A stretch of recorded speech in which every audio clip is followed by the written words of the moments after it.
হৃদয়ের মায়াজাল পর্ব ৩। আপনাদের সাথে আমি আছি মাহিয়ান আহমেদ। কাঠফাটা তপ্ত দুপুরের রোদে অতিষ্ঠ ধরণী প্রহর তাপে যখন সূর্যটা মাথার উপরে থাকে তখন মানুষের অবস্থা প্রায় সিদ্ধ আলোর মতন হয়। আমার অবস্থাটাও ঠিক সিদ্ধ আলোর মতন হয়েছে। আমার একার অবস্থা নয়, বরং অনুষ্ঠানে উপস্থিত প্রায় অধিকাংশ ছাত্রছাত্রীর অবস্থা এই মুহূর্তে সিদ্ধ আলোর মতন। প্রতিটা মানুষ কেমন ঘেমে ঘুমে যা তা অবস্থা। উফ! এই যে আমরা যারা মাঠে চেয়ার পেতে বসে আছি, শুধুমাত্র আমাদের অবস্থাটাই সিদ্ধ আলোর মতন হয়েছে। বাকিরা সবাই ভালোই আছে।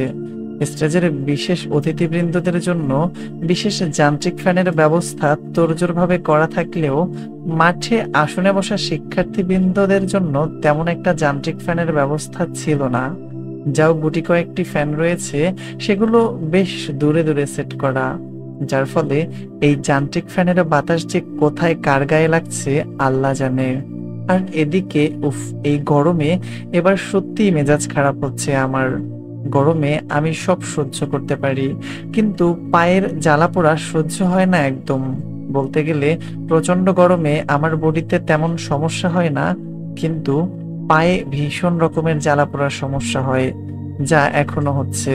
খোলা মাঠের মঞ্চের পেছনের সারিতে প্রথম চেয়ারটাতে বসেছিলাম আমি, আমার সাথে জুইয়ের সাথে আমাদের চট্টগ্রামের একটা নতুন বান্ধবী বসেছিল, নাম শ্রেয়া। তিনজনের হাতেই একটা করে রজনীগন্ধা ঢালার সাথে গোলাপ ফুল বাঁধা তোড়া ছিল। অন্য হাতে ছিল খাতার শক্তপোক্ত উপরের কাভার্ড পেজটা, যেটা দিয়ে নিজেদের অনবরত বাতাস করছিলাম গরম থেকে বাঁচার জন্য। আর স্টেজে বসা অতিথিবৃন্দদের একের পর এক ভাষণ শুনে শেষ করছি।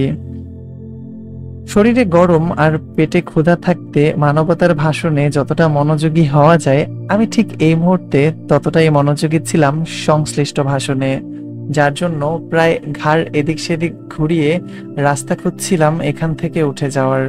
আমার চেষ্টা বরাবরই ব্যর্থ হচ্ছিল আশেপাশের সিনিয়র প্রহরদারির জন্য। ব্যর্থতা আর অমনোযোগিতার ফের চোখ ঘুরালাম স্টেজের দিকে। সারিবদ্ধভাবে সকলেই বসা সেখানে।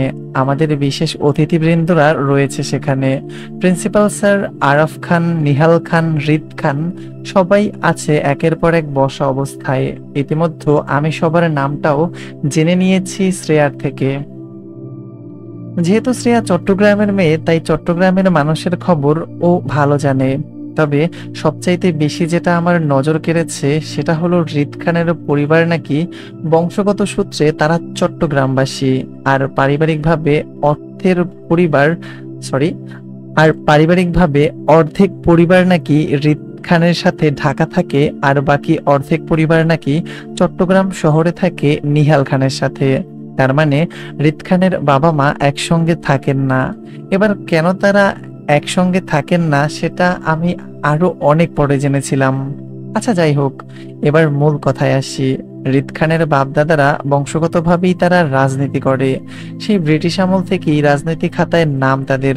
বর্তমানে হৃদ খান এই কলেজের ফাংশনে অ্যাটেন্ড করার মূল উদ্দেশ্য হলো ওনার বাপদাদাদের রাজনৈতিক বিষয়ে সমর্থন করা। হৃদ খানের বাবা নিহাল খান বর্তমানে চট্টগ্রাম সদরের মন্ত্রী, জাতীয় সংসদ সদস্যের আসনপ্রাপ্ত নেতা হয়। তিনি চট্টগ্রামেই থাকেন। বাবা আরাফ খানও বাকি পরিবারদের নিয়ে। হৃদ খান ঢাকা থাকেন মাকে নিয়ে। তবে ওনাকে প্রায়শই নিজের বাবার সঙ্গে দেখা যেত ভিন্ন রাজনৈতিক কর্মকাণ্ডে জড়িত অবস্থায়। আমাদের কলেজের ফাংশনটা ছিল হৃদ খানের জন্য তেমন একটা উদ্দেশ্য মাত্র বাবাকে সমর্থন করার। তবে আমার এই বিষয়ে সঠিক ধারণা ছিল না। তবে বলতে হবে, লোকটা মানে হৃদ খান সত্যি অনেক দারুণ দেখতে। ফিদা হবার মতো সকল দিকই ওনার মধ্যে ছিল। এই যে এই মুহূর্তে উনি মানে হৃদ খান ওনার বাবার পাশে বসে গম্ভীর মুখে নিজের দাদা ভাইয়ের ভাষণ মনোযোগ সহকারে শ্রবণ করছে, এই বিষয়টিও চোখে লাগার মতন ছিল। ওনার গাম্ভীর্য, ওনার পার্সোনালিটি সবকিছুই মনোমুগ্ধকর। আর এজন্য আমার আশেপাশে প্রায় অনেক মেয়ে স্টেজের ছবি তোলার বাহানায় শুধু ওনার ছবি তুলছে জুম করে। আমি সেটা দেখছি আর মনে মনে কি ভাবছিলাম জানেন? শুনতে হাস্যকর লাগলেও এটাই সত্যি যে আমি সেদিন পেছনের সারিতে বসে বসে শুধু লোকটার কয়টা গার্লফ্রেন্ড থাকতে পারে সেটার হিসাব করছিলাম। আরে ভাই, আপনি বলুন, হিসাব করবই না বা কেন?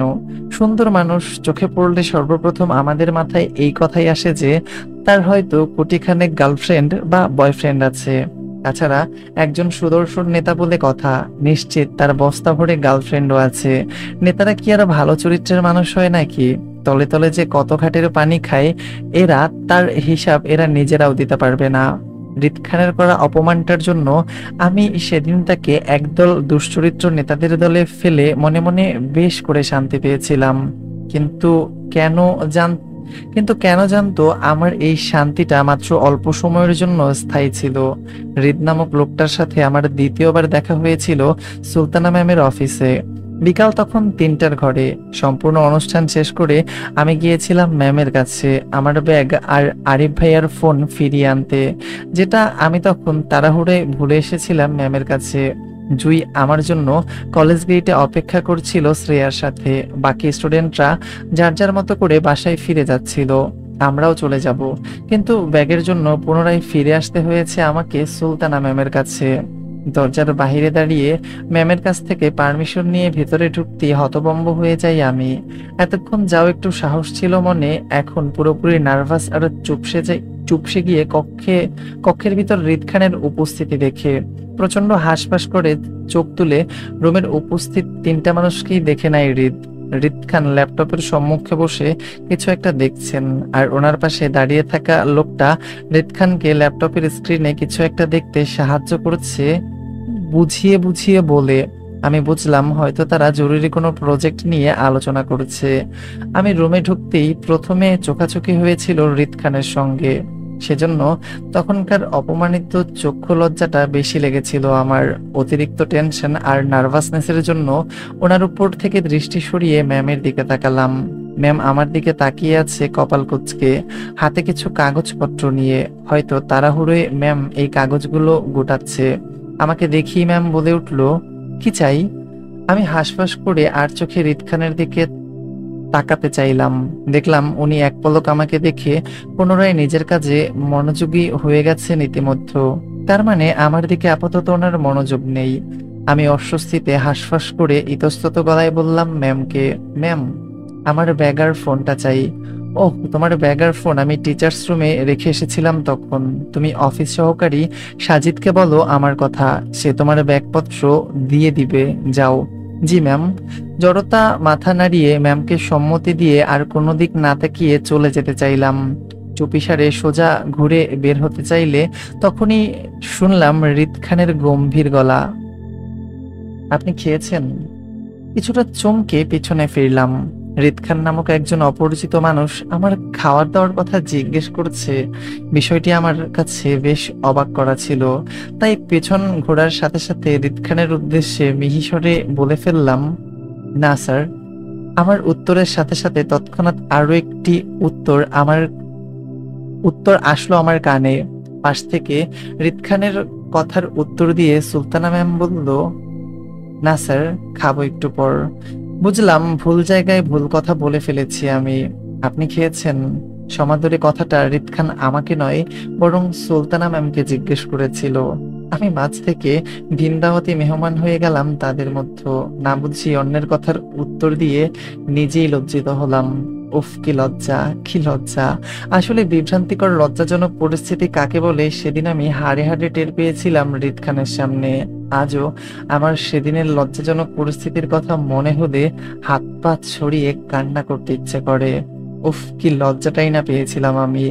লজ্জায় কারোর দিকে তাকাতে পারছিলাম না, বরং লজ্জিত হয়ে আমি যখন নিজের দৃষ্টি লুকাতে ব্যস্ত ঠিক তখনই শুনলাম হৃদ খানের পুনরায় গম্ভীর গলার স্বর। তিনি ম্যামকে বললেন, আপাতত আপনার কাজ এখানেই শেষ, যান আপনি গিয়ে খেয়ে আসুন, বাকিটা আসিফ দেখে নেবে। হৃদ খানের কথায় সুলতানা ম্যাম আপত্তি করে বলতে চাইলো, জি স্যার যাচ্ছি, কিন্তু আপনার ম্যামকে তিনি পুনরায় বলল, আপনি এখন আসতে পারেন ম্যাডাম। ওনার অবাধ্য গলায় আমি চমকে উঠে চোখ তুলে তাকাতেই চোখাচোখি হলো দুজনের। তার মানে এতক্ষণ যাবৎ উনি আমার দিকে তাকিয়ে কথাগুলো ম্যামকে বলছিল। প্রচন্ড অস্বস্তি ও দ্রুততার সঙ্গে নিজের দৃষ্টি নিচে নামিয়ে নিলাম। এতক্ষণ যাবৎ বোকার মতো ওনাদের সামনে দাঁড়িয়ে আছি, বিষয়টি বোধগম্য হতেই আস্তে আস্তে ম্যামের পেছন পেছন আমিও বের হতে চাইলাম, কিন্তু পেছন ঘুরতেই হৃদ খানের ডাক কানে আসলো তৎক্ষণাৎ, আপনি থাকুন মিস। আমি এবার আর বোকার মতো দাঁড়ালাম না, ভাবলাম এই কথাগুলো মনে হয় সুলতানা ম্যামকে বলেছেন তিনি, তাই ভালোই ভালোই চলে আসতে চাইলে হৃদ খানের শক্ত গলার ধমকে মুহূর্তে কেঁপে উঠলাম আমি। এই মেয়ে, তোমাকে থাকতে বলেছি না আমি, কোথায় যাচ্ছ? ধমক খেয়ে সাংঘাতিক চমকেছিলাম আমি। লোকটা তো সুবিধার নয়, সাংঘাতিক অসুবিধার মানুষ তিনি। চেনা নেই জানা নেই একটা অপরিচিত মেয়েকে এত বড় ধমক দিবে! আল্লাহ, সকালের প্রিন্সিপাল স্যারের রুমে অপমান করলো, এখন আবার শাসাচ্ছে। কিন্তু কেন? কি দোষ করেছি আমি? নাকি আমরা পূর্ব পরিচিত? কই, আমার তো কিছুই মনে পড়ছে না। না জীবনে কখনো এই ব্যক্তির সাথে আমার দেখা হয়েছে বলে। লোকটার ধমকে আরো সিটিয়ে গেলাম আমি। বুকের ভিতর ভয় নামক হৃৎপিণ্ডটা কেমন ধুপধাপ করে সারা শরীরে লাফালাফি করে জানান দিচ্ছিল সে যে কোনো সময় কাঁপতে কাঁপতে আমাকে অজ্ঞান করে দিবে সেটা। অতিরিক্ত ভয়ে যেমন মানুষের দিশাহারা হয়ে যায়, আমার অবস্থাটাও ঠিক তেমনই ছিল। অতিরিক্ত ভয়ের কারণে মুখ দিয়ে তেমন কোনো কথা বের হচ্ছিল না, হাত পা ঠান্ডা অনুভব করছিলাম, গলা দিয়ে তেমন কথা বলার জোর পাচ্ছিলাম না নার্ভাসনেসের জন্য। তারপরও নিভে যাওয়া গলায় একটু করে পেছন ঘুরে বলেছিলাম, জি আমাকে। তৎক্ষণাৎ শক্ত গলায় উত্তর আসলো ওনার, ইয়েস ইউ কাম হিয়ার, এইদিকে আসো।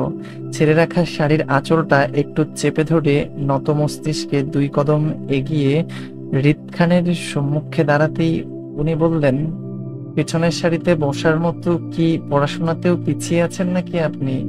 চমকে উঠে লোকটার দিকে তাকালাম ভাসা ভাসা চোখে। শুধু চমকিয়েছি বললে ভুল হবে, ভীষণভাবে হতবাক হয়েছিলাম যে এত মানুষের ভিড়ে কি লোকটা আমাকে লক্ষ্য করেছিল, যে আমি কোথায় বসেছিলাম, দেখতে পেয়েছিল আমি পেছনের সারিতে বসেছিলাম সেটা। অবশ্যই দেখতে পেয়েছেন, না দেখলে এই মুহূর্তে কি করে আমাকে খোঁচা দিত আমার পেছনে বসা নিয়ে।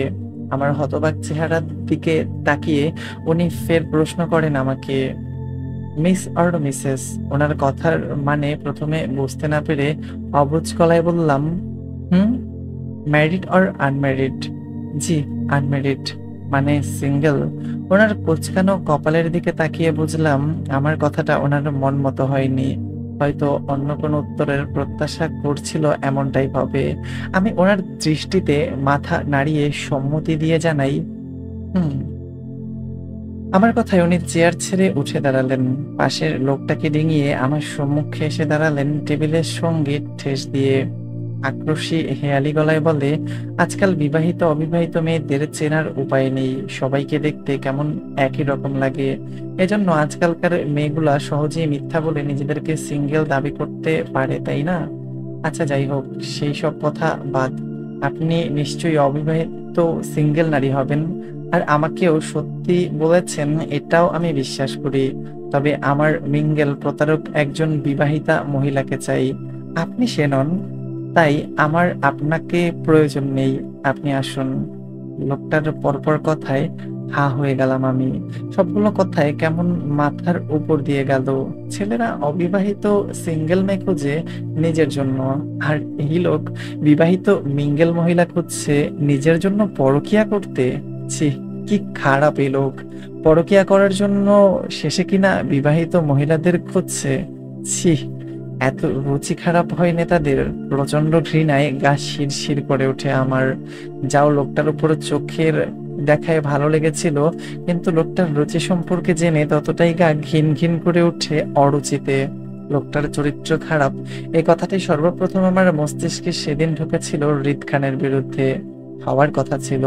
আমার জীবনটা কোনো নাটক বা সিনেমার কাহিনী ছিল না যে নায়িকাদের মতো নাটক করে ভনিতা করে সবকিছু উড়িয়ে দেব, বরং আমি ওনার কথাগুলো বাস্তব ভিত্তিতে নিয়েছিলাম। হঠাৎ দেখা হওয়া হৃদ খানের পরপর কথাগুলো আমার কাছে বেশ অন্যরকম লেগেছিল। বাস্তবে আমাদের সাথে কোনো পুরুষ যদি হঠাৎ দেখায় এমনভাবে কথা বলে, তাহলে আমরা তার সম্পর্কে ঠিক দুটো ধারণা করি। এক, হয়তো সামনের লোকটা পাগল, নয়তো তার ক্যারেক্টারে সমস্যা আছে। আমার ক্ষেত্রেও তাই হয়েছিল। হৃদ খানকে পাগল বলার প্রশ্নই ওঠে না, কারণ হৃদ খানকে অত্যন্ত ঠান্ডা মাথায় সবকিছু হ্যান্ডেল করতে দেখেছিলাম আমি। তাই দ্বিতীয় কারণটা আমার মস্তিষ্কে গেঁথে গিয়েছিল হৃদ খানকে নিয়ে। আমি যখন হৃদ খানের ক্যারেক্টার নিয়ে চিন্তা ভাবনায় বিভোর ছিলাম, ঠিক তখনই আমার ধ্যান ভাঙে আবারও ওনার প্রশ্ন, নাম কি? লোকটার হঠাৎ প্রশ্নে আবারও অবাক হয়েছিলাম, কারণ ওনার সামনেই তো সকালে ওনার দাদাভাইকে আমি আমার নামটা বলেছিলাম। তখন কি উনি শুনতে পাইনি আমার নামটা, নাকি শুনেও এখন নাটক করছে আমার সাথে? জি, আমার। আপনার কি মনে হয় আপনার নাম আপনার কাছে জানতে চাইবো? আপনার কি মনে হয় আমার নাম আপনার কাছে জানতে চাইবো? লোকটার তেড়ামির কথায় বুঝলাম হৃদ খান মোটেও সহজ মানুষ নয়। আমার মতন অপরিচিত মানুষদের সাথে যদি তার এত তেড়ামি হয়, তাহলে পরিচিত মানুষদের সাথে এই লোক কতটা তেড়ামি করে আল্লাহই ভালো জানে। এত তেড়ামি করার জন্য এই লোকের একটাও গার্লফ্রেন্ড টিকেছে কিনা কে জানে। তাছাড়া আমার মনে হচ্ছে লোকটা আমার নামটা জেনেও তেড়ামি করে আমার কাছে পুনরায় জিজ্ঞাসা করছে। এজন্য আমিও হৃদ খানকে পরীক্ষা করার জন্য মিথ্যা একটা নাম বলে ফেলি চট করেই, ইশরাত জাহান। নামটা বলেই ভয় ভয় নিয়ে তাকালাম ওনার দিকে। যদিও মিথ্যা নাম বলার যদিও মিথ্যা নাম বলার অপরাধী আবারও ধমক দেয় আমাকে সেই ভয়ে, কিন্তু না, লোকটা তেমন কিছুই করলো না, বরং স্বাভাবিক দৃষ্টিতে আমার দিকে তাকিয়ে থাকলো কিছুক্ষণ, যেন উনি কোনো কারণে হতাশ হলেন আমার এই উত্তরে। ওনার হতাশ হওয়া ফেসটা দেখে বুঝলাম উনি সত্যি সত্যি আমার সকালে বলা নামটি শোনেননি। হয়তো কাজের মাঝে ছিল বলে আমার নামটা লক্ষ্য করেনি তখন। এজন্য হয়তো পুনরায় আমার কাছে নামটা শুনে শিওর হতে চেয়েছিল কোনো কিছু নিয়ে, কিন্তু আমি ওনাকে পরীক্ষা করতে গিয়ে ভুল নাম বলে ফেললাম। এখন সত্যিকারের নামটা বললে নিশ্চয়ই উনি আমাকে মিথ্যাবাদী বলে মনে করবেন, এজন্য চুপ করে গেলাম নিজের নামটা ওনাকে না বলে। নামটা সুন্দর, তবে আমার পছন্দ নয়, আউট। আবার অপমান। লোকটার কি আর কোনো কাজ নেই, নাকি যখন তখন আউট আউট বলে অপমান করে আমাকে? আমি কি ইচ্ছা করে এখানে ছিলাম নাকি, যে বরং উনি তো আমাকে একের পর এক প্রশ্ন করে এখানে আটকাচ্ছেন বারবার। মনে মনে অনেকটা চেতেও মনে মনে অনেকটা চেতে গেলেও মুখে প্রকাশ করলাম না কিছু, বরং নম্রভাবে মাথা নাড়িয়ে সম্মতি দিয়ে রুম থেকে বের হতে চাইলে ফের শুনলাম হৃদ খানের প্রশ্ন, সিক্ত গলার স্বর। তিনি আমাকে উদ্দেশ্য করে বললেন, আচ্ছা, ব্রাহ্মণবাড়িয়ার সব মেয়েরাই কি বেয়াদব, প্রতারক, পলাতক আর ঝগড়াটে হয়, নাকি ভালো মেয়েও পাওয়া যায় ব্রাহ্মণবাড়িয়াতে? ধৈর্যসীমা অতিক্রম করেছিল সেদিন হৃদ খান। তারপরও জোর গলায় লোকটাকে সেদিন কিছু বলতে পারিনি। এইজন এমনই এমনই লোকটা বারবার ব্রাহ্মণবাড়িয়া সম্পর্কে আজে বাজে কথা বলে আমাদের বদনাম রটাচ্ছে। এখন আমি যদি পাল্টা উত্তর করতাম, তাহলে লোকটা নিশ্চিত আমাকে আঙুল দিয়ে দেখিয়ে বলতো, এই তো তুমিই ব্রাহ্মণবাড়িয়ার বেয়াদব ঝগড়াটে মেয়ে। শুধু নিজের মাতৃভূমির বদনাম হবে বলে রাগ চেপে হনহন করে বেরিয়ে পড়েছিলাম লোকটার সামনে থেকে, নয়তো লোকটা যা তা বললে আমাকে আরো অপমান করত সেখানে থাকলে। হাতে প্রেম চিঠি নিয়ে হাঁটছি, সাথে ফ্রিতে দুটো লাল গোলাপও আছে। এইগুলা কিছুক্ষণ আগে আমাদের কোচিং এর এক সিনিয়র ভাই দিয়েছে। সে বরাবরই আমাকে প্রেম নিবেদন করে যাচ্ছিল বিগত 1 মাস ধরে। আমি তার ডাকে সাড়া দিইনি কখনো। সাড়া না দেওয়ার পিছনে যথেষ্ট কারণও ছিল। আমি বিবাহিত মেয়ে, আর বিবাহিত মেয়েদের যেমন প্রেম ভালোবাসা মানায় না, ঠিক তেমনি মানায় না তাদের হাতে প্রেমপত্র, সেটাও। কিন্তু এই কথাটা কিভাবে বুঝাবো বর্ধক ছেলেদের? বিগত 1 মাস ধরেই কোচিং এর ভাইয়াটি আমাকে এটা সেটা বলে জ্বালাতন করত, কিন্তু আজ তো সরাসরি ফুল আর চিঠি দিয়ে বসলো এক সিনিয়র আপুকে দিয়ে। আমি প্রথমে নেই, পরে আমার অনুপস্থিতিতে এসব আমার ব্যাগে রেখে গেছে, সেটা আমি মাত্রই ব্যাগ খুলে বসতে পারলাম। সকালে কোচিং ক্লাস শেষ করে কলেজে যাওয়ার পথে আইসক্রিম খেতে ব্যাগ থেকে টাকা বের করতে গিয়ে চিঠি আর ফুলগুলো পেলাম। সেই থেকেই এইগুলো আমার হাতে। আর জুই, সে তো একঝুলি প্রশ্ন খুলে বসে আছে আমার সম্মুখে, দুই হাতে আইসক্রিম নিয়ে। হাতের চিঠি আর ফুলের দিকে তাকিয়ে হতাশার দীর্ঘশ্বাস ফেলে কাঁধে কলেজ ব্যাগটা চাপালাম। অন্য খালি হাতটা দিয়ে দোকানের বিল পরিশোধ করে চট করে জুই থেকে চট করে জুইয়ের থেকে কোন আইসক্রিমটা নিয়ে নিলাম। বিনা বাঁক বয়ে সামনের দিকে ঘুরে যেতেই জুইও দ্রুততায় পা চালায় আমার সাথে। আমি এক হাতে ফুল আর চিঠি নিয়েই আইসক্রিমের প্যাকেটটা ছিঁড়ে মুখে আইসক্রিম তুলতেই পাশ থেকে ক্ষিপ্ত হলো জুই, নিজের করা প্রশ্নের উত্তর না পেয়ে। চেতন গলায় বলল, অসভ্য মাইয়া, বলবি কিছু? তোরা এসব কে দিছে? তুই কি লুকিয়ে প্রেম করছিস? জুয়ের কথায় রাগ হলো না, বরং হতাশায় বুক ভার হলো আবারও। অনেক ইচ্ছা ছিল কলেজে উঠে লুকিয়ে একটা প্রেম করব, কিন্তু আমার স্বপ্নে মাটি চাপা পড়ে গেল আধার রাতের হঠাৎ বিয়েতে। হয়তো আমার বিয়ে না হলে আজ এই চিঠি আর গোলাপ ফুল পেয়ে চিন্তা ভাবনা করতাম সিনিয়র ভাইয়ের সাথে প্রেমটা করব কিনা। কিন্তু হায়, আমার অসহায়ত্ব। নাম দাম কিচ্ছু জানি না এমন এক ব্যক্তির সঙ্গে আমার বিয়ে হলো। তার জন্য আমার কাছে দুনিয়ার সকল পুরুষই হারাম হয়ে গেছে, অথচ হালাল পুরুষের চেহারাটা অবধি মনে নেই। গায়ে কলেজের সাদা ড্রেস, রাস্তার ফুটপাত ধরে হাঁটতে হাঁটতে হাতের ফুল আর চিঠির দিকে তাকিয়ে হতাশ গলায় জুয়ের প্রশ্নের উত্তর দিয়ে বললাম, প্রেম করার ভাগ্য আমার নেই। আমার জন্য প্রেমটা হারাম হয়ে আছে এক অচেনা হালাল পুরুষের জন্য। আমার ভারী কথাগুলো হয়তো জুয়ের মস্তিষ্ক ক্যাচ করতে পারলো না। কি বলেছি সেটা নিয়ে বোঝার কথাও নয়। আমার হঠাৎ বিয়েটা তো আজও লুকায়িত জুয়ের কাছ থেকে, তাই ও বুঝবে কি করে আমি কি বলেছি? কি বলছিস আবোল তাবোল? ঠিক করে বল, এসব কে দিয়েছে? সত্যি করে বলবি ঋতু, তুই কি প্রেম করছিস কারোর সাথে? না। তাহলে? আর কথা ঘোরালাম না, সোজাসাপটা উত্তরে হাঁটতে হাঁটতে বললাম, রিফাত ভাইয়া দিয়েছে সব। আমি নিতে চাইনি, তাই তার এক মেয়ে ফ্রেন্ডকে দিয়ে আমার ব্যাগে রাখিয়েছে। এখন টাকা বের করতে গিয়ে মাত্রই দেখলাম। হুম। আমার কথায় খানিকটা চমকে ওঠার মতো করে অধৈর্য গলায় জুই বলল, রিফাত ভাই দিয়েছে মানে? কাশেম স্যারের ছেলে সুন্দর রিফাত ভাইয়ের কথা বলছিস তুই? জুয়ের হালকা পাতলা উত্তেজনার সম্মতি দিয়ে বললাম, হুম। ও মাই গড, সিরিয়াসলি ঋতু? কোচিং এর সবচেয়ে হ্যান্ডসাম রিফাত ভাই তোকে পছন্দ করে? রিয়েলি? ঋতু, তুই কি ওনার প্রপোজাল অ্যাকসেপ্ট করবি? দায়সারা উত্তরে বললাম, না। কেন? এমনি, ওনাকে আমার পছন্দ না তাই। কি বলিস? এত সুন্দর ছেলেকে তুই না করছিস কেন? সুন্দর ছেলে বলেই না করেছি। বেশি সুন্দর ছেলে পেলে আমার হজম হয় না। সুন্দর ছেলে মানেই সে নিজেকে আমার থেকে বেশি দাম দিবে সুন্দর বলে। তাই আমি আমার থেকে অসুন্দর ছেলেকে বিয়ে করব। তারা যেন নিজেকে নিয়ে অহংকার করতে না পারে, বরং সারাক্ষণ আমাকে নিয়ে ভাবে এবং বউ বউ করে, শুধু আমাকে ভালোবেসে যাবে, ব্যাস। ও আচ্ছা, এত গভীরে তোর চিন্তা ভাবনা। ওকে, নাইস চিন্তা ভাবনা। তার মানে তুই কালো বেটে আর বয়স্ক ভুঁড়িওয়ালা লোক বিয়ে করবি, এই তো? সুন্দরী বউ বলে যে তোরকে সারাক্ষণ আদর করবে, এমনটাই তো তোর চাওয়া, তাই না? যা, অতি শীঘ্রই পেয়ে যাবি। তোর বয়স্ক ভুঁড়িওয়ালা কালো বেটে করে জামাইটারে দোয়া করে দিলাম। জুয়ের কথায় নাকমুখ কুঁচকে তাকাই আমি। মেয়েটা সবসময় দুই লাইন বেশি বুঝে কথা বলে। এই মাইয়া আমারে দোয়া দিছে নাকি বদদোয়া? রাগে ওর দিকে তাকিয়ে কটমট করে বলি, তোরে বলছি আমি বেটে বয়স্ক ভুঁড়িওয়ালা লোক বিয়ে করব?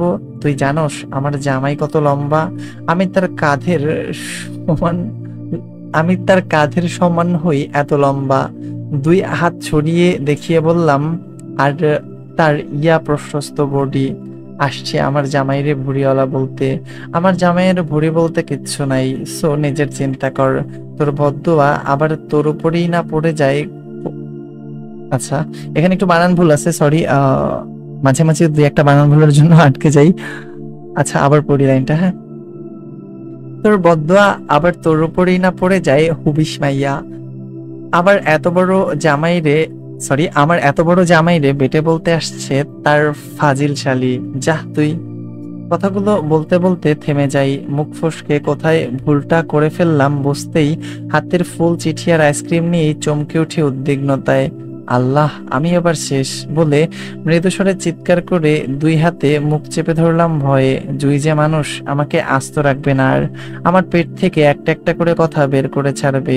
আমি ভয়ের তাড়নায় উত্তেজিত ভঙ্গিতে হতবাক জুইকে ফেলে হঠাৎই থেকে দৌড় লাগালাম জুইয়ের থেকে পালিয়ে বাঁচতে। কয়েক সেকেন্ড দাঁড়াতেই কানে আসলো জুইয়ের রাগান্বিত স্বর আমার পিছন পিছন। রেগেমেগে ফায়ার হয়ে আমাকে ডাকছে আর বলছে আমার জামাই কোত্থেকে আসলো সেটা বলে যেতে, নয়তো আজ আমাকে আস্ত ছাড়বে না। দৌড়ানি থামেনি, ভয়ে তাড়নায় দৌড়াতে থাকলাম শুধু। মুখ ফসকে এত বড় ভুলটা কিভাবে করলাম আমি? এবার যদি জুই সবাইকে বলে দেয় তো নিশ্চিত আমাকে সবাই মেরে ফেলবে। আব্বুর কানে গেলে তো আমি শেষ, রক্ষা নেই। আল্লাহ তুমি সহায় হও। মনে মনে আল্লাহর নাম নিয়েই দৌড়াচ্ছিলাম, আগামীতে কি হবে সেই ভেবে ভয়ে। টান টান উত্তেজনায় বর্তমানের অবস্থানটাও ভুলে গেছিলাম এক মুহূর্তের জন্য। ভুলে গিয়েছিলাম আমি কলেজ ড্রেসে রাস্তায় দৌড়াচ্ছি। আসলে মানুষের মনে যখন ভয় বাসা বাঁধে তখন তার মস্তিষ্ক নাকি অচল হয়ে যায়। আমার ক্ষেত্রেও তাই হয়েছিল। ভয় এতটাই ছিল যে বর্তমান অবস্থানের কথাটা ভুলে হুমড়ি খেয়ে পড়লাম কারোর কাঁধে, হুমড়ি খেয়ে পড়লাম কারোর গায়ে। আমার হঠাৎ ধাক্কায় লোকটা খই হারায় গড়াগড়ি করে দুজনেই চটপটাং রাস্তায় পড়লাম। বলতে গেলে ফ্রিতে ছোটখাটো বাংলা সিনেমার সিন হয়ে গেল। আমি নিচে, সে উপরে। আহা কি দৃশ্য! তবে আমার কাছে বেশ রোমান্টিক না হলেও সামনের মানুষটা রেগে যাওয়ার মতন যথেষ্ট মজাদার ছিল সিনটা। হয়েছিল তাই। লোকটা আমার উপর রেগেমেগে ফায়ার হয়ে গেছিল, হুমকি ধামকি সবকিছু দিয়ে বলেছিল, তবে সেটা চাপা স্বরে। পাবলিক প্লেস বলে সেই যাত্রায় বেঁচে গিয়েছিলাম আর কি। আমার স্টুপিড কাণ্ডগুলা। আচ্ছা যাই হোক, এবার আসি মূল কথায়। জুয়ের ভয়ে তখন উত্তেজিত ভঙ্গিতে দৌড়াতে দৌড়াতে গুটি কয়েক মিনিটের মধ্যেই হঠাৎ করে সেই লোকের সাথে ধাক্কা খেয়ে বসি। আসলে ধাক্কা বললে ভুল হবে, আমি দৌড়াতে দৌড়াতে লোকটার পিঠের উপর পড়ে যাই, যার জন্য লোকটার গায়ে তৎক্ষণাৎ লেপ্টে যায় আমার অর্ধ খাওয়া আইসক্রিমটা। এতটুকুতেই আমার সিন শেষ হয়নি। তারপর যেটা হয়েছিল সেটা আরো করুণ দশা। লোকটার পিঠে ধাক্কা লেগে পড়তে গিয়ে নিজেকে বাঁচাতে তৎক্ষণাৎ শক্ত মুঠোয় পিছন থেকে লোকটার কলার আঁকড়ে ধরতে চাইলে ঘটে হিতে বিপরীত। লোকটার পিছনের কাপড়টা ছিঁড়ে ফুঁড়ে লোকটাকে সহ ঠাস করে রাস্তায় গড়াগড়ি করে পড়ে গেলাম। তখনই নিচে পড়ে কুইনে আর কোমরে ব্যথা পেয়ে মাগো বলে মৃদু চিৎকারে পাশে তাকাতেই দেখলাম একটা দামি আইফোন আমার হাতের কাছে রাস্তায় পড়ে গড়াগড়ি খাচ্ছে। মোবাইলের ডিসপ্লের যা অবস্থা, এই ফোন ইহকালে ঠিক হবে বলে আমার মনে হচ্ছে না। ছোট মাথায় তখনই প্রশ্ন আসলো, এত দামি ফোন কি এইভাবে ভেঙে রাস্তায় ফেলে গেল? ইস, ফোনটা দেখতে কি নতুন! এত ভালো ফোন কি কেউ ভাঙে? এই ফোনের মালিক নিশ্চিত উগ্রবাদী পাষাণ বড়লোক হবে। টাকার গরমে রাস্তায় এত দামি ফোন ভেঙে চলে গেছে। ছি, এই জাতি সভ্য হবার নয়। এক মুহূর্তের জন্য নিজের ব্যথা ভুলে ফোনের দিকে তাকিয়ে আনমনে বলে উঠলাম, আহারে, এত দামি আইফোনটা কোন পাষাণে ভাঙছে আল্লাহ জানে। মানুষ বড়লোক হইলে যা হয় আর কি। টাকার টাকার দাম নাই এদের কাছে। এসব জাতির টাকা পয়সা দখল করে না সরকার কেন যে? বাংলাদেশ বর্ডার পার করে দেয় না আল্লাহ জানে। রোহিঙ্গা হয়ে পরের দেশে ঘুরলে বুঝবে টাকার মায়া। কথাটা বলে হাত বাড়িয়ে ফোনটা তুলতে গেলে বুঝলাম আমার হাত কোথাও আটকে আছে। হাত নাড়াতে গিয়ে রাস্তার সাথে ঘষা লাগতেই ব্যথায় আহ করে উপরের দিকে তাকাতেই আতঙ্কে উঠলাম মুহূর্তেই। আল্লাহ, আমি শেষ। এতক্ষণ যাবৎ ভুলে যাওয়া ঘটনাটা একে একে মনে পড়লো আমি কাউকে নিয়ে রাস্তায় পড়েছিলাম। ভয়ে আতঙ্কে সিটিয়ে গিয়ে লোকটার শক্ত মুখ পানে এক পলক দেখে মুহূর্তেই ঘাড় ঘুরিয়ে তাকালাম ভাঙা ফোনটার দিকে। যা বোঝার তখনই বুঝে গেলাম। এই ফোন ভাঙার আসামি অন্য কেউ নয়, আমি নিজেই। তখন আমার হঠাৎ ধাক্কা লাগায় লোকটার কান থেকে ফোন নিচে পড়ে ভেঙে গেছে। নিজের ভুলে এবার বেশ জোরে সোরে কান্না পেল আমার ভয়ে। এত দামি আইফোন ভেঙে কি যে করব ভেবে না পেয়ে এক মুহূর্তের জন্য ইচ্ছে হলো হাত পা ছড়িয়ে বসে রাস্তায় কান্না করতে। বহুত কষ্টে নিজের কান্না আটকে রেখে আইফোন থেকে দৃষ্টি সরিয়ে আবারও মাথা তুলে অপরাধী চোখে লোকটার দিকে তাকাতেই আতঙ্কে চমকে উঠলাম। শ্রোদিত ওই রক্তিম চোখ জোড়া দেখে তখনই আমার খেয়াল হলো, আরে লোকটা তো আমার পরিচিত। সর্বনাশ, ফোন ভাঙার জন্য আর কোনো মানুষ পেলাম না, সোজা কলেজের ভিপির ছেলে রিদ খানের ফোনটাই ভাঙতে হলো আমার। শেষে আমি শেষ আতঙ্কে যখন বুক ঠকঠক করছিল ভয়ে, তখনই আমার ভয়টা বাড়িয়ে দিল রিদ খানের চাপা গর্জনে। What the hell! আমার উপর থেকে উঠে দাঁড়াতে গিয়ে যখন ওনার পাঞ্জাবির টান খেলো, তখনই চাপা গর্জনে এই কথাটা বলে। উনি তখনও আমার দিকে ঝুঁকে রয়েছে, কারণ ওনার পাঞ্জাবির একাংশ ছিঁড়ে আমার হাতের মুঠোয়। আমি আতঙ্কিত চোখে ওনার দৃষ্টি অনুসরণ করে আমার হাতের দিকে তাকাতেই বুঝলাম ওনার গর্জন ছাড়ার কারণটা। অসহায়ত্ব আর বুক ধড়ফড়ে এবার সত্যি সত্যি আমার হাত ছড়িয়ে ছিটিয়ে ভ্যাবা করে কাঁদতে ইচ্ছা করলো। অবশেষে নিজেকে দমিয়ে রাখতে পারলাম না।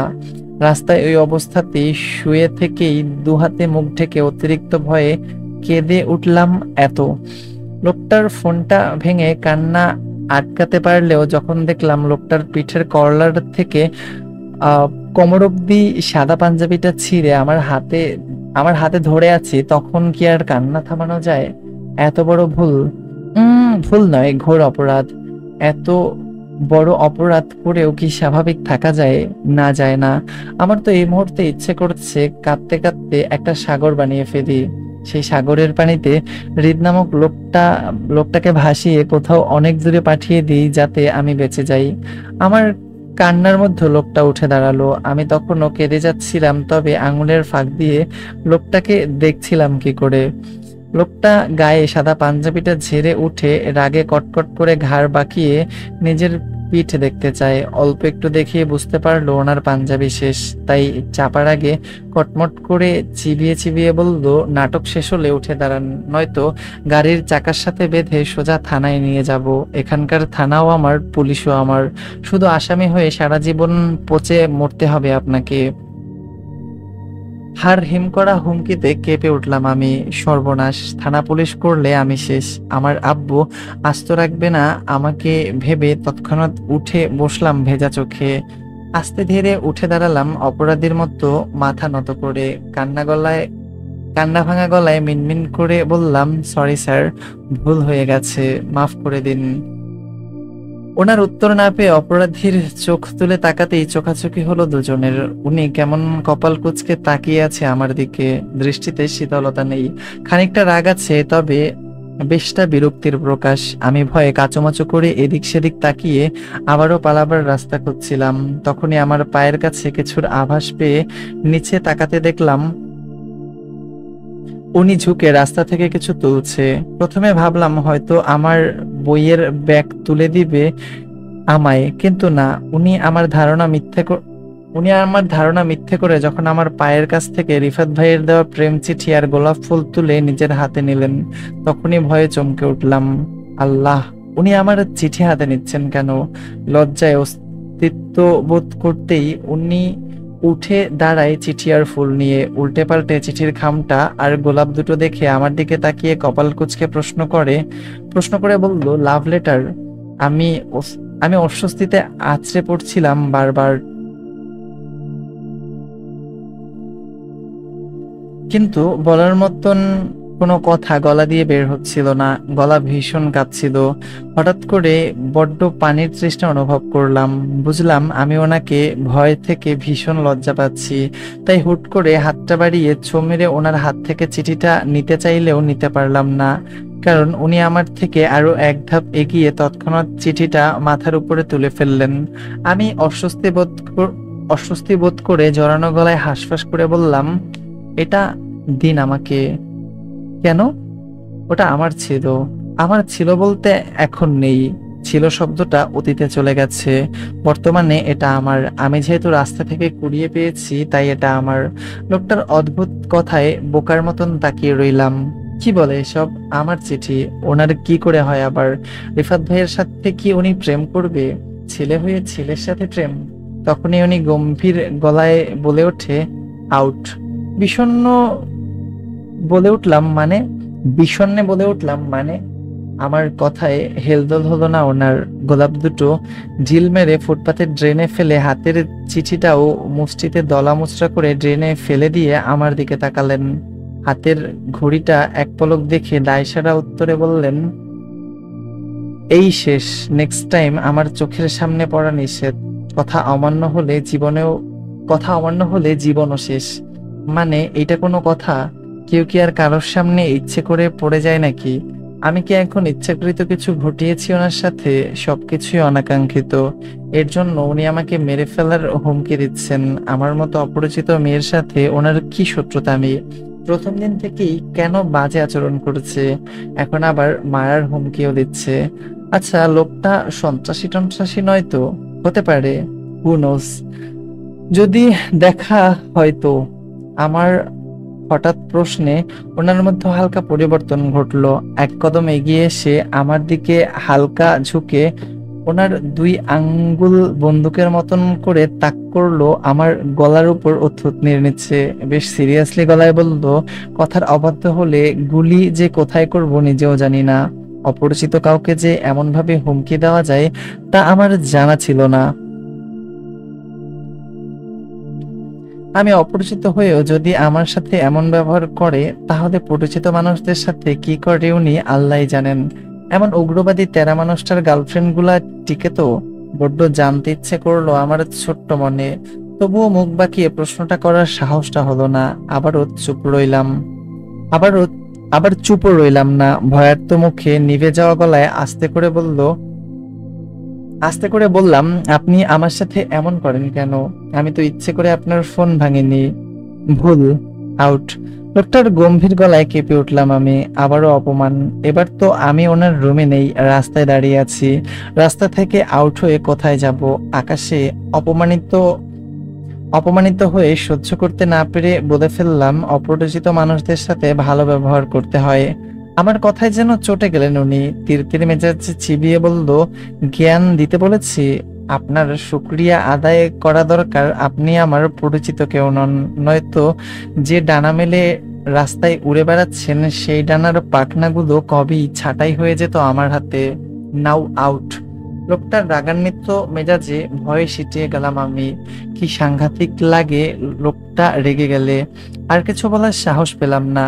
ব্যাগ নিয়ে যে বেগে দৌড়ে এসেছিলাম সেই বেগে দৌড়ে পালিয়ে গেলাম।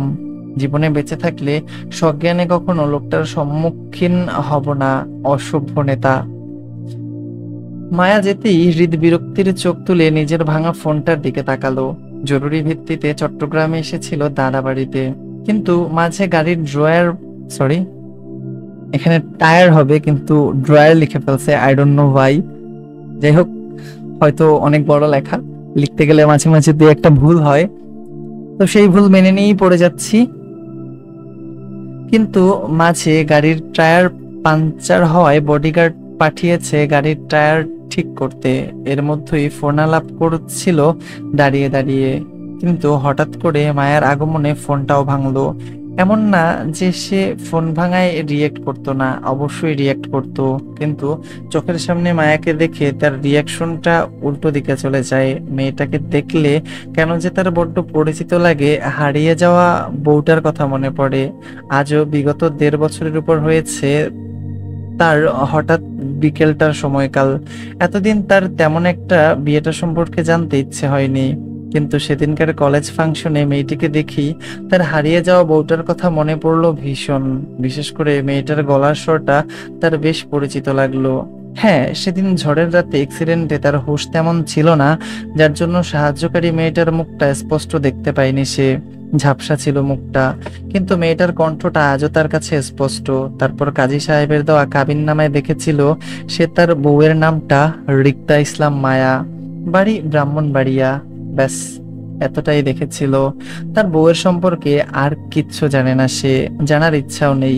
কিন্তু সেদিন ফাংশনে এই ইশাত নামক মেয়েটার মুখে ব্রাহ্মণবাড়িয়া শব্দটা শুনেই চোখ তুলে তাকিয়েছিল সে। দেখেছিল মেয়েটাকে, বেশ পরিচিত মনে হয়েছিল মুখটা। সে প্রথমে সন্দেহ করেছিল মেয়েটা তার বউ হতে পারে ভেবে। এজন্য মূলত ফাংশন শেষে দ্বিতীয়বার সাক্ষাতে সে মেয়েটার নাম জিজ্ঞেস করেছিল। কিন্তু মেয়েটার নাম ইশরাত জাহান বলায় তার সন্দেহ দূর হয়ে যায়। বুঝতে পারে এই মেয়েটি তার হারিয়ে যাওয়া বউ নয়। কিন্তু তারপরও কেন যেন মেয়েটাকে দেখলেই তার রাগ হয়, কেন তাও সে জানে না। সে কি আশায় ছিল এই মেয়েটা তার পালিয়ে যাওয়া বউটা হতে পারে, এজন্য হয়তো। যদিও মেয়েটা তার পালিয়ে যাওয়া বউ হতো তাহলেও বা কি, বউকে দিয়ে তার কি দরকার? কোনো দরকার নেই, বিয়েটা সে মানে না। এমন হঠাৎ বিয়ের ভিত্তি নেই তার কাছে। সেখানে এই বেয়াদব মেয়েকে তো বউ হিসাবে আজও দরকার নেই। নিজের চিন্তা ভাবনাটাই হৃদ নিজেই ফোড়ন কাটলো তৎক্ষণাৎ, নিজের ভাবনার নিজেই বিরোধিতা করলো। না, এই বেয়াদব মেয়েটাকে তার বউ হিসাবে নিজের জন্য দরকার না হলেও অন্তত আজকে একটা থাপ্পড় মারার জন্য হলেও মেয়েটা তার বউ হওয়ার দরকার ছিল। রাস্তায় দৌড়াদৌড়ি করে প্রেম চিঠি নিয়ে ঘুরে বেড়ানো বের করতো। মাথা তুলে আছড়া আছড়ি মাথা তুলে আছড়ি আছড়ি যদি দম না বের করতো তাহলে তার রাগ কিছুতেই কমতো না। বেয়াদব নারী। হৃদের চিন্তা ভাবনার মাঝে গাড়ি এসে থামলো। আসিফ গাড়ি থেকে নেমে দ্রুত পেছনে দরজা খুলে দিতেই হৃদ গম্ভীর মুখে উঠে বসলো গাড়িতে। ড্রাইভারের সাথে আসিফ সামনে বসতেই গাড়ি চলতে শুরু করলো আরাফ খানের বাড়ির উদ্দেশ্যে। হৃদ গা এলিয়ে সিটে বসতেই সামনে থেকে আসিফ প্রশ্ন করে বসলো, ভাই, আপনার পাঞ্জাবি ছিঁড়লো কিভাবে? কিছুক্ষণ আগেও তো ভালো ছিল। হৃদ আসিফের দিকে তীক্ষ্ণ দৃষ্টিতে তাকিয়ে উঠে বসলো। আসিফের প্রশ্নের সরাসরি উত্তর না দিয়ে নিজ বাক্যে বলল, তোর আমার অ্যাক্সিডেন্টের কথা মনে আছে? 2017-তে চট্টগ্রাম থেকে ঢাকা ফেরার পথে নরসিংদী জেলায় হয়েছিল সেটা। হৃদের কথায় আসিফ তৎক্ষণাৎ সম্মতি দিয়ে বলে ওঠে, জি ভাই, মনে আছে। আসিফের সম্মতিতে হৃদ পুনরায় সিটে গা এলিয়ে দিতে দিতে বলল, বুঝেছিস আসিফ, আমার একটা বিয়ে হয়েছিল সেদিন রাতে, বলতে গেলে অনাকাঙ্ক্ষিত বিয়ে। আমাকে সাহায্য করা মেয়েটাই আমার বউ। অসুস্থতার জন্য বউটার ফেসটাও দেখা হয়নি, নাম পরিচয় কিচ্ছু জানি না, শুধু বউটার কণ্ঠটা একটু করে মনে আছে। এখন মনে হচ্ছে তোর ভাবিকে একটু দেখার জন্য হলেও তার খোঁজ করার দরকার। যা তো তোর পলাতক ভাবির খোঁজ করতো, অনেক তো হলো তার লুকিয়ে চুরিয়ে বেড়ানো। এবার না হয় স্বামীর মুখ দর্শন করবে। হতবাক আসিফ চোখ দুটো বড় বড় করে তাকিয়ে থাকলো হৃদের দিকে। হৃদ ভাই বিয়ে করেছে? কই, সে তো জানতো না, তাকে বলেনি এতদিন। এত বড় সত্যি কথাটা যদি কোনো কারণে খান পরিবারের কানে যায় তাহলে তোলপাড় হয়ে যাবে, সর্বনাশের কাণ্ড ঘটিয়ে বসবে এক একজন। তাছাড়া হৃদ খানের মতো মানুষ শুধু বউয়ের মুখ দেখার জন্য এতদিন পর খোঁজ করবে এমনটাও নয়। নিশ্চিত নিশ্চিত কি কিছু তো একটা মনে আছে। আসিফ জি ভাই বলে সম্মতি দিয়ে সামনে ঘুরে গেল। হৃদকে আর কিছু বলার মতো সাহস পেল না, কারণ হৃদের পার্সোনাল বিষয়ে প্রশ্ন করা একদমই পছন্দ করে না। হৃদ নিজ থেকে যতটুকু বলবে ততটুকুই সবাই শুনতে পারবে, এর বেশি প্রশ্ন করা নিষেধ। যাই হোক, এ পর্যন্তই ছিল এই পর্বটি। সবাই ভালো থাকবেন, সুস্থ থাকবেন, আর অবশ্যই নিজের যত্ন নেবেন। আর মাঝে মাঝে যতটুকু আটকে যাচ্ছে বা যতটুকু প্রবলেম হচ্ছে, এটা পুরাটাই বানান ভুলের জন্য। এখন আর আমি আগের মতো আটকে যাই না, এখন আমি খুব ভালোভাবে পড়তে পারি। অ্যান্ড খুব ভালোভাবে পড়তে পারি, আমার এখন প্রবলেম হয় না বা আমি আটকাই না। কিন্তু দুই একটা বানান ভুল বা হচ্ছে কিছু ওয়ার্ড হচ্ছে যখন মানে একটু উল্টাপাল্টা হয়ে যায়, তখন আর কি আমার আটকায় যাওয়া হয়। আর হচ্ছে লেখিকাদের দোষ দিব না, অবশ্যই তারা অনেক ভালো লিখে, তাদের প্রতি আমার অনেক সম্মান। তো যেহেতু তারা অনেক বড় গল্প লিখে, তো মাঝে মাঝে দুই একটা বানান ভুল হইতেই পারে, এটা নর্মাল। তো এই জন্য হচ্ছে আমার আটকে যাওয়া। এর জন্য আমার উচিত ছিল একবার পড়ে তারপরে হচ্ছে আপনাদেরকে গল্পটা শোনানো। কিন্তু আমি আসলে কখনোই, আপনারা জানেন যে আমি কখনোই গল্প আগে পড়ি না বা হচ্ছে একবার পড়া তারপর আপনাদের শোনাই না। আমি আমার যে ফিলিংসটা আছে সেই ফিলিংসটা আপনাদের সাথে সেম টাইমে শেয়ার করি। আমার যেমনটা মনে হয় বা আমার যেরকম ভালো লাগে বা যে অনুভূতিটা আমার আসে আমার মধ্যে, সেটাই আপনাদের সাথে শেয়ার করি। মানে একবারে আমিও পড়ি, আপনাদেরকেও পড়ে শোনাই। আশা করি বুঝতে পারছেন। আর ভুল ত্রুটিগুলো একটু ম্যানেজ করে নিয়েন বরাবরের মতো। সবাই ভালো থাকেন, সুস্থ থাকেন, আর অবশ্যই নিজের যত্ন নিয়েন। আজকে আসছি, আল্লাহ হাফিজ।